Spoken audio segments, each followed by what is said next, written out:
What's growing, everybody? Andrew the Fairweather farmer here, and today I'm going to show you how to bend your own tunnels. The reason we do this is by bending our own costs about a quarter of what it would cost to buy a kit. You can get the pipe bender from Johnny's. We've just strapped it to this picnic table here, and I've got some standard top rail. These pieces are 10 feet long, 1¼ inch. So I'm going to take the beveled piece, put it into the tip right here, and all you've got to do is pull your top rail to match the curve of pipe bender. Once you get there, you slide it along and you just keep following that curve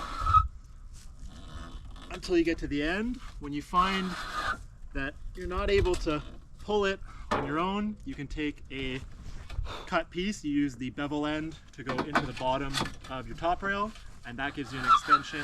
When you do buy the pipe bender from Johnny's, they do actually give you an extender piece. We've lost ours, so we've just made ourselves a new one. And you're gonna need 2 pieces to make 1 arch, and that is how you can bend your own tunnel arches.